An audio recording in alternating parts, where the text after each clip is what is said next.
Welcome to Becoming Parents Podcast. I'm your host, Jennifer Campbell. I'm a doula in Washoe County, Nevada, a Medicaid provider, a lactation educator, childbirth educator, and mom of 18. You can find me and connect on doulainreno.com. Remember, give a shout out to those who are brave enough to share their stories with us on how they have become parents. Let's dive in. Welcome to Becoming Parents Podcast. I'm your host, Jennifer Campbell. I'm excited. I have Foster Wilson on today. How are you today? I'm doing so great. Thanks. How are you? I'm great. I'm excited for you to share your journey. There are a couple things I really want to talk to you about, just from the bullet points, but jump in and share your parenting journey with us. Sure. Yeah, absolutely. So my kids are a little bit older at this point. They're 8 and 12, but when I first had my daughter, this was 2013. Mhm. So I live in Los Angeles. I was living here at the time, and I very much wanted a home birth. I grew up with, a hippie mom who had natural births in the 80s and breastfed us for years, and it was like part of my DNA. And I had read a lot and researched a lot, and I definitely wanted a home birth. That was my intention. Um, we were with a midwife here in LA, and things were going really well up until the 36-week mark when we had our first appointment with our backup doctor, our OB, as you're like, okay, I'm going to meet him and I'm going to know this person if for some reason I was transferred. And we get to the ultrasound and he's like, do you know that your baby is breech? And I was like, oh my God. No, no. No, because all along the way, my midwife had felt and was like, oh no, I think baby's head down, baby's head down. And so that was, one beginning of this whole journey. We tried to turn her. We had a version at Mm. home. We used moxibustion, all the things. She would not budge. That she would rotate in the version and then like pop right back into place. And then after that, I developed cholestasis of the liver, which for anybody who doesn't know is kind of marked by extreme itching in the hands and feet, Mm. especially at night. It has to do with hormone levels that happen later in your third trimester, and it's very risky for the baby. And it ends once baby is born, but it's like baby needs to come out, especially if they're already at 37 weeks. So we then were backed into a corner because we couldn't induce because we had a breech birth.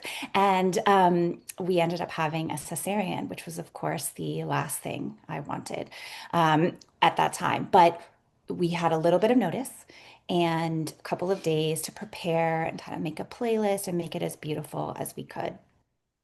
So that was a real transition into, oh, hey, parenting is not exactly going to go to plan all the time, Oh my gosh, right? So, I right? mean, and I think when you want a home birth and you end up with a C-section, that is a worst case scenario. You know, Mhm, different from that. And I know we're going to get into that in your story, mhm, but mhm. for normal labor and delivery, like as a doula, the worst case scenario is we start off at home, we transport and end up with a C-section. Yeah. Although I want your feedback on this Mhm, because I would think for me, if I had been in that situation, I would rather have a planned C-section mhm. That than emergency.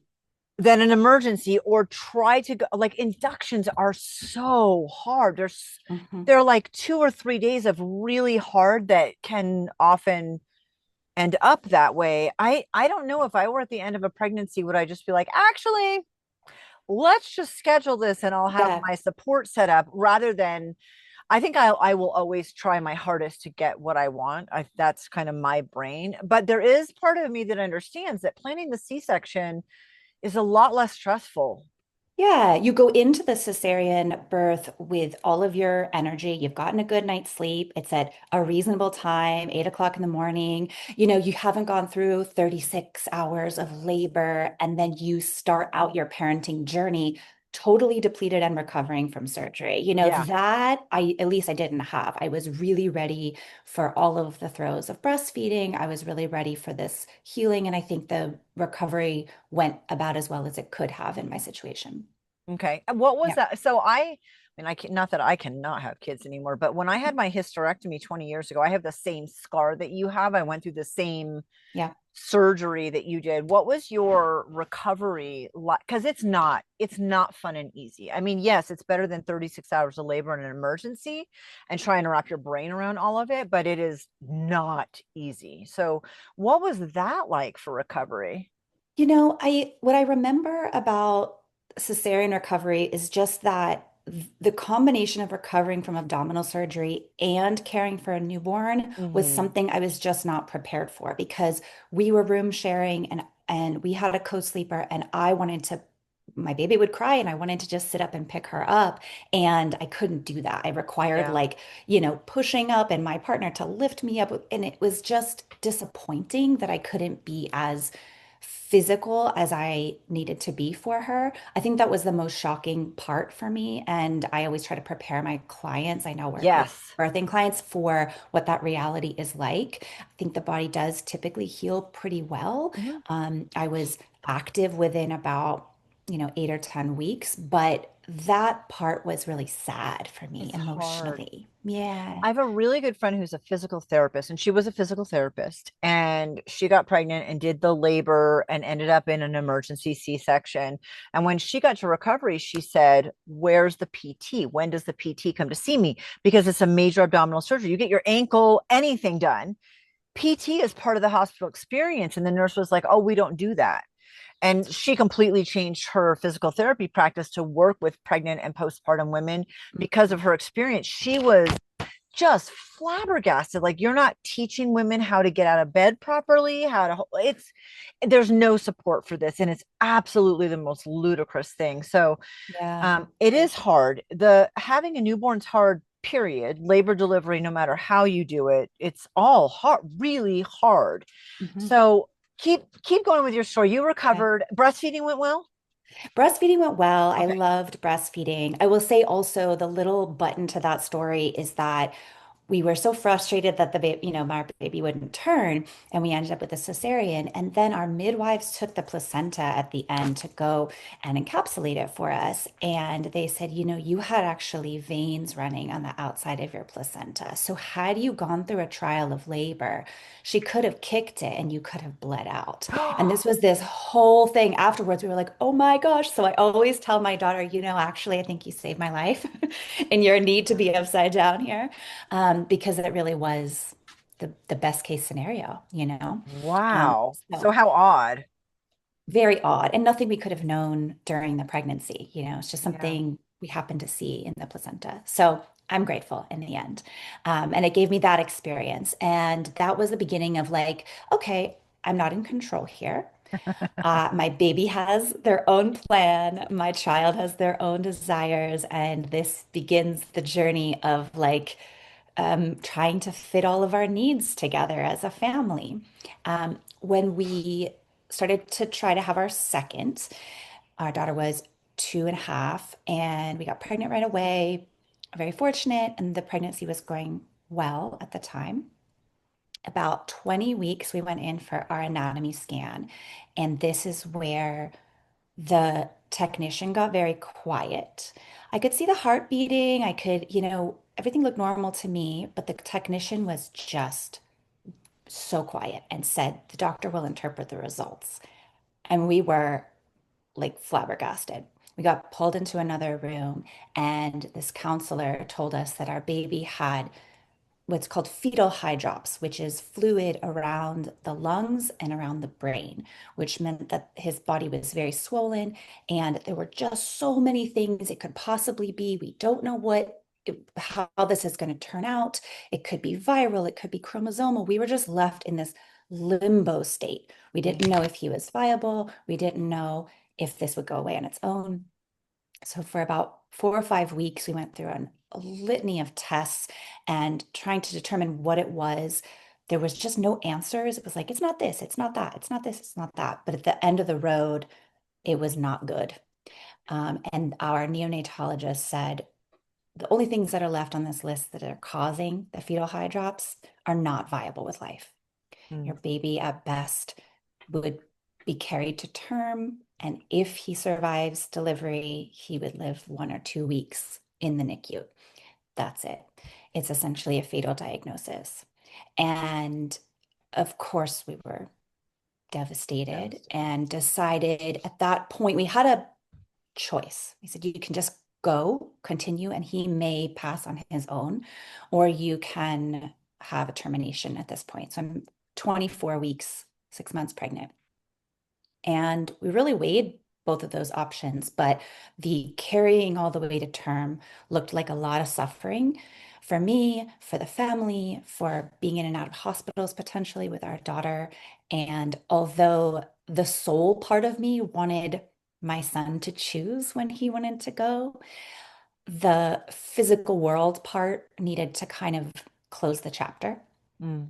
and move on to the grieving process because we had been in limbo for so long and in this uncertain place for so long. So we did elect to have a termination at 24 weeks, which then was a vaginal delivery because he was big enough that a DNC would have been, wouldn't have, he's not ready. He was too big for that. And we held our son for a couple of hours. It was the biggest shakeup in my life to date, you know. And then that was just really a fork in the road of the way the rest of my life turned out, you know. I was deep in depression, grieving, trying to figure out, you know, were we going to go have another baby at that point? Our son's name was Wilde, Mhm. and we really honored him in many ways, and one of which was we told his story. Yeah. I was so far along in my pregnancy at that time. Everybody knew I was pregnant. And there came this moment where I was like, I could keep this to myself. A lot of people do, and you just keep it under wraps. With early pregnancy and loss, you have that choice and what feels safe to you. But for me, I would fast forward to the idea of running into somebody in the grocery store Mhm. who thought that I had had a baby because I'm no longer pregnant. Right, right. And I imagined trying to tell that story in the grocery store to that person. I just didn't want to put anybody in that place or put myself in that place. So I went very public with the story. I told everybody, friends and Hmm. family, big email. I sent out um, birth and death cards, essentially, like an announcement of his name and the day that he passed. And I was just, that was what I felt compelled to do. And in that process, all these women came out of the woodwork telling me their story of loss that they hadn't made public, that they hadn't told anybody. But they felt safe sharing with me. Hmm. And it was my healing journey. Telling his story over and over was a way that I was healing, but I realized I was also healing others at the same time. It's so crazy how many things, like basically, you get your period at whatever age, right? 12 or 13. And we as women feel embarrassed there are tampons and pads on the conveyor belt.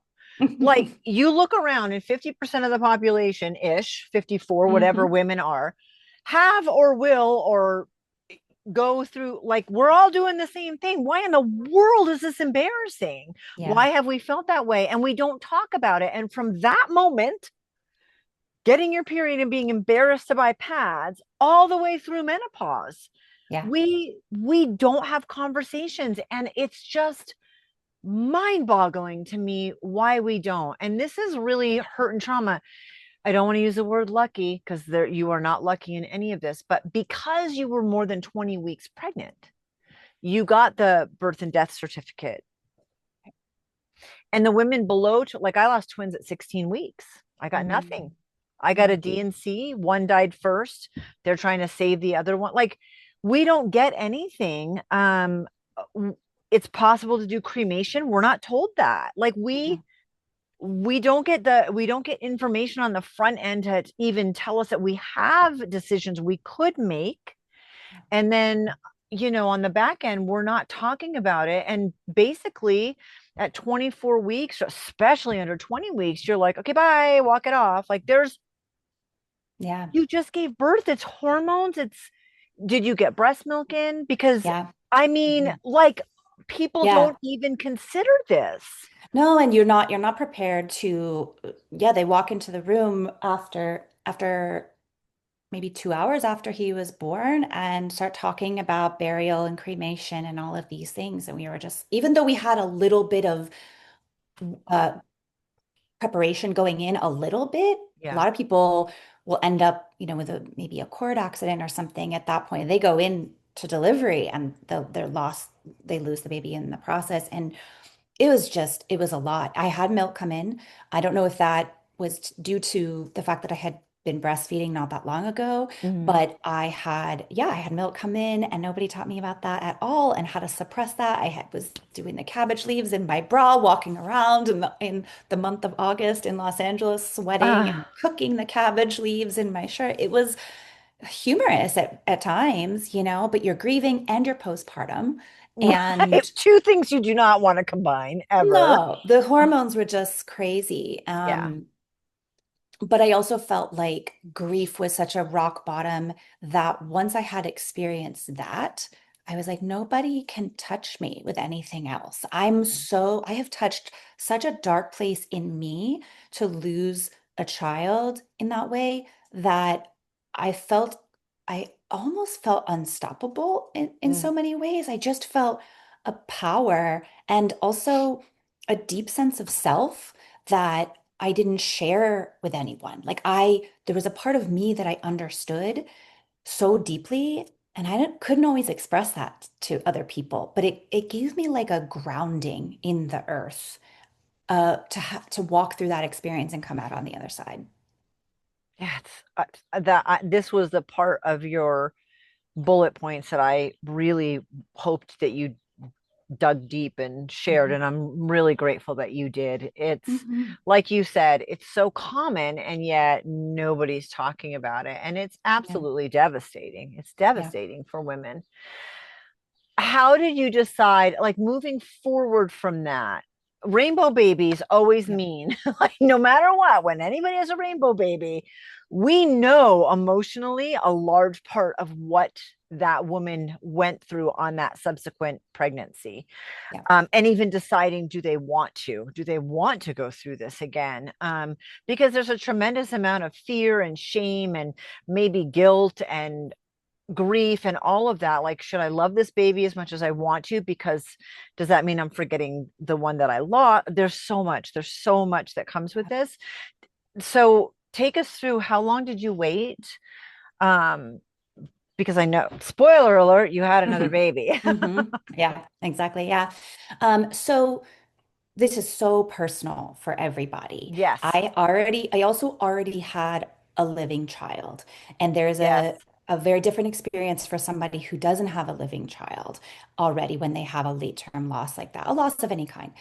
And for me, I was very focused on getting pregnant again. I assumed that I would have the 9 months, 10 months of being pregnant to still work through the processing of the loss. And I wanted to have something to look forward to. So I was very keen on trying right away. And my partner really didn't want to rush. He Mhm. wanted to wait a little bit. He was like, we know we'll get pregnant again. We haven't had that complication. Let's just give ourselves time to grieve. I kind of got my way and we were pregnant within 4 months of the loss, 5 months of the loss. And that pregnancy was fairly smooth, but the anxiety is high. We Mhm. had been told that Wilde's fetal hydrops and his diagnosis was a fluke. It Fluke. was not Yep. anything that was due to repeat. However, the cholestasis of the liver that I had with my firstborn, that is likely to repeat. So I was on high alert for that because that also can take a baby from totally healthy to gone in if the levels of the bile acids, which is what they're measuring in cholestasis, if those levels get too high and you're not being monitored, that can lead to stillbirth. So I was on high alert. I was Oh, vigilant. Yeah. you Yeah. haven't gotten anything you wanted at this point, and things don't look great. And even though they say this was a genetic anomaly, it has there's no reason this would ever happen again. We're all like, yeah, whatever. It shouldn't happen the first time, but Yeah. whatever. Like, Yeah. it's not that we So don't believe, it's that we don't want to just be like, oh, cool, I'll just be relaxed and it'll be no big deal. Yeah. And you know that stress and anxiety while you're pregnant doesn't help anything. It really, it just makes everything worse. But I was thankfully very privileged enough to be in therapy. I was in group therapy Oh, and I was in good. individual therapy. So I got a lot of healing and processing. I'm lucky to have that. That's not everybody's story. And Yeah. so I count myself lucky in in that regard. With my youngest, so the last birth, the one I'm pregnant with at this point in the story, we did get to about 34 weeks. I was like, test my bile acids for the cholestasis. And there were beginning signs of that happening. Very low, Okay. very manageable. So I said, I want to be monitored. They monitored me 3 times a week in the hospital for fetal movement and everything. And they were testing me along the way. Everything was looking good. And my comfort level was I want to be induced at 37 weeks. As soon as you will allow Okay. me, as soon as baby's fully cooked and ready, I want this part done. I need a healthy baby in my arms. That was my comfort level. Yep. I didn't have a whole lot of trust. And that ended up being what I did at 37 weeks. We went in, I had a birth doula. We were in the hospital setting at this point because enough had happened, and it was a VBAC, right? So that's a lot. There That's was a lot. Oh. Pitocin, fully balloons. I mean, we did the whole induction Yep. process It's just, and I and already talked about this, not even realizing like that is really hard on your body. I still would do Mhm, it, mhm. but it's really hard on your body. Yes. And but I was fiercely determined to Yes. do this. As you can imagine, with Yes. all of my goals of a home birth and a natural birth, maybe a water birth, I wasn't going to get that, but I wanted the natural birth experience. And with Wild, I had also gone quite a long ways into the labor without an epidural because Mm. I had this desire to feel the physical pain in order for it to match the emotional pain. So at the tail end, I got an epidural with Wild. But for my youngest, I was like, I'm gonna do this whole thing naturally. That was my goal. And so Pitocin, 14 units of Pitocin, Oh my and gosh. then then the provider, which was I assume a resident, broke my water without asking. AROM, and I went in a little bit of shock at that point, and my doula encouraged them to apologize, come back in the room and talk about how that was not okay, and you should not have your water broken without your permission. And Oh. um, but then I did progress, and I did have a vaginal delivery without an epidural, which was like my Wow. comeback story. Yeah. I mean, as a doula, I have had completely unmedicated deliveries in an induction situation, but I would say it's probably like less than 5% because Yeah. it's not a natural process and it's really long and it's so exhausting. And I mean, you're on 14 of Pitocin. That's like Hmm. you have Hmm. people begging at 5 for an epidural. Everybody's Hmm. different. Everyone's so different. So Yeah. it's I always tell people it is possible to get what you want. However, don't Yeah. feel like you have failed if it doesn't go that way because this isn't a natural process. Oh But you did no. it. And I did. And I didn't know anything at the time. I didn't know the cascade of interventions that Yeah. can come with an induction. Now I'm a doula, so like I understand Yeah. that. And if at 37 weeks my body wasn't ready to go into labor, yeah, you need all kinds of things to encourage your body to do that. And I see now that that is kind of a somewhat unnatural process to giving birth. But I was just so headstrong and determined to get something that I really wanted. And I remember when my um, placenta encapsulator came, another doula came to the hospital to pick up my placenta that night. It was my baby was born close to midnight, so it must have been 2 a.m. And my baby's at the warmer, and I'm standing over the warmer, and she comes in, and I'm like, she said, "You look like a lioness." Like I was so proud. I just did this. I was so full of pride and power at that experience. And, the birthing experiences were complete for me at that point. Oh, that's the part that's great with with my clients, I tell them I've given birth naturally, no medication 4 times. There's nothing special about me. Nothing. Anybody can do it, but you have to be in the mental state is the first thing. If that's not there, if you're like, no, I want to do it, I'm medicated. But if I decide to get an epidural, 100% of those women get an epidural because it's in their back pocket. They're Mhm. already thinking about an out. Mhm. And that's not the mental state you need to get through labor and delivery, especially with an induction. But Mhm. I mean, like, I was more afraid of the epidural than I was of labor. That was the bottom line for me. I was Yeah. so afraid of pain medication. I Yeah. wasn't willing to do it. And so, And I will say too, I had the experience of a cesarean where I had, you have a spinal and you're completely numb. yep. And I'd had the epidural with Wilde, and I really don't care for that Yeah. feeling. It feels for me and who I am, I loathed not feeling way more than I loathed pain, or I feared the idea of nothingness more Yeah. than I feared the idea of pain. So I think that's partially the mental Mm-hmm. process of getting through it. And then also I worked with two hypnotists, and I did like self-hypnosis tapes. I worked with them in person during the pregnancy, and then I had their tapes. Hypnotist is not the right word, hypnotherapist.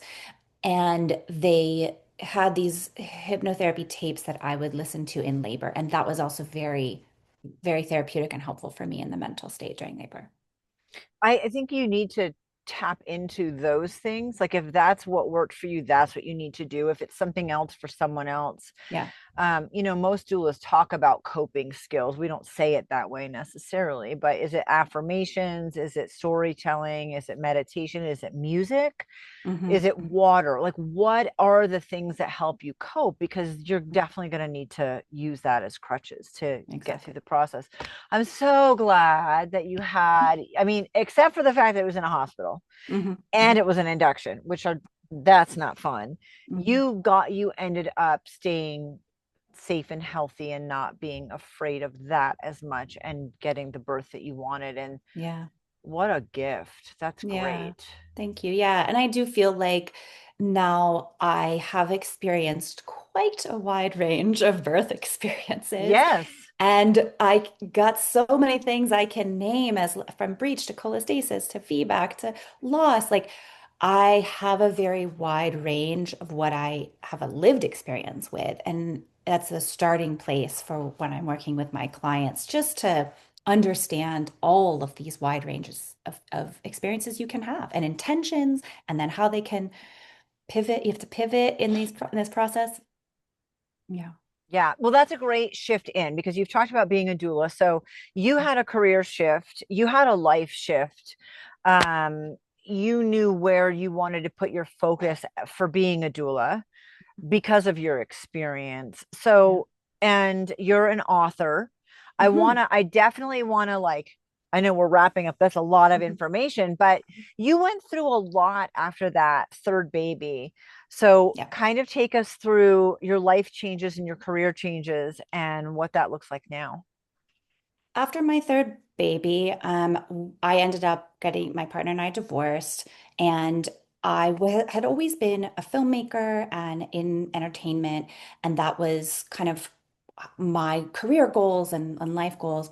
When the strikes happened, the actor strike and the writer strike out Yeah. here in LA, a lot of things shifted here. Work was really slow, and I kind of came to this crossroads of like, I don't know if I want to be doing this anymore. I don't know if this energy of being on set, it just, if anybody has ever experienced it, it's a very masculine energy. And I mean both, there are a lot of masculine male bodies, but also it's a hustle and go, go, go, and a race against time. And I had had a lot of that in my life. I'm good in that space. I hadn't had a lot of the feminine energy in my workspace.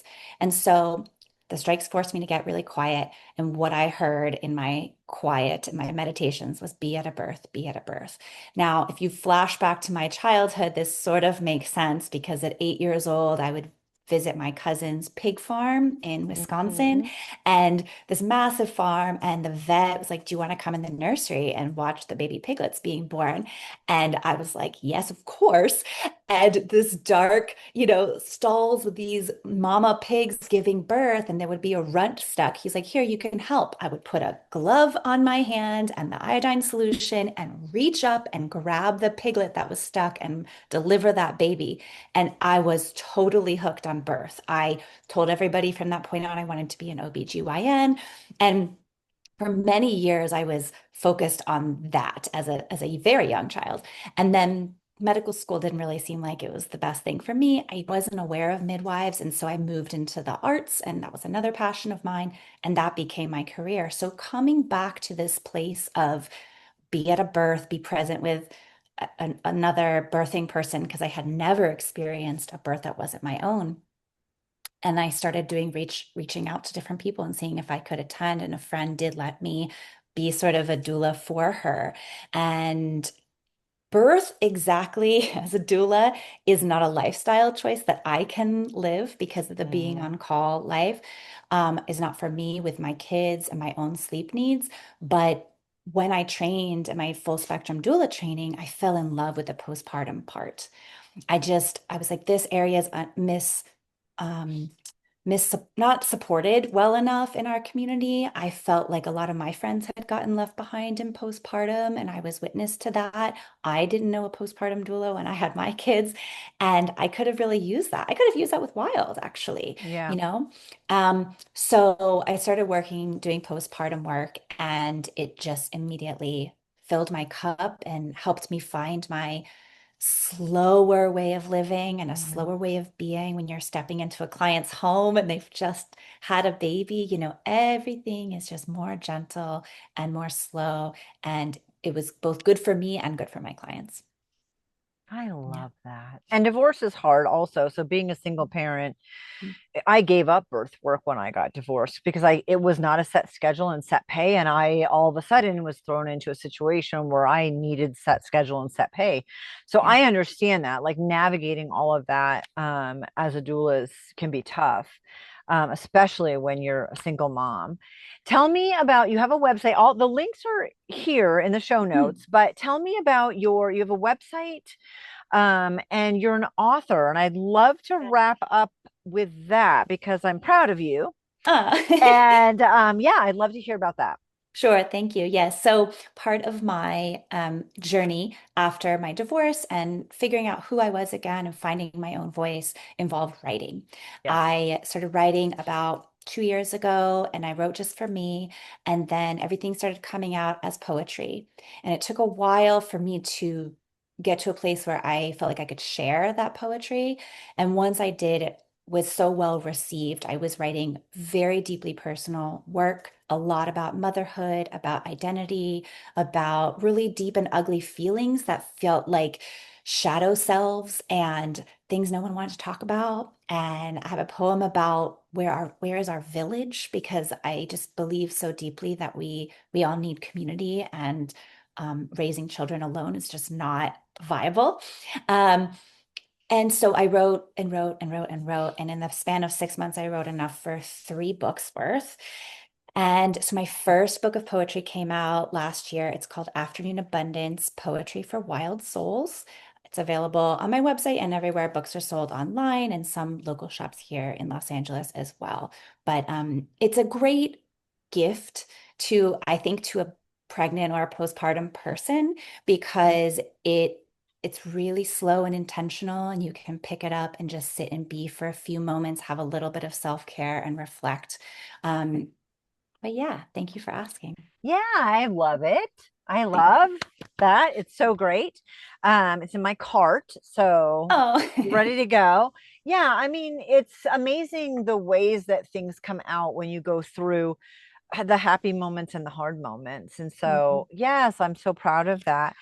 Thank Foster, you. thank you so much for being on. What a blast you are. This Oh, was thanks, so fun. Jennifer. I appreciate you. Thank you. Likewise.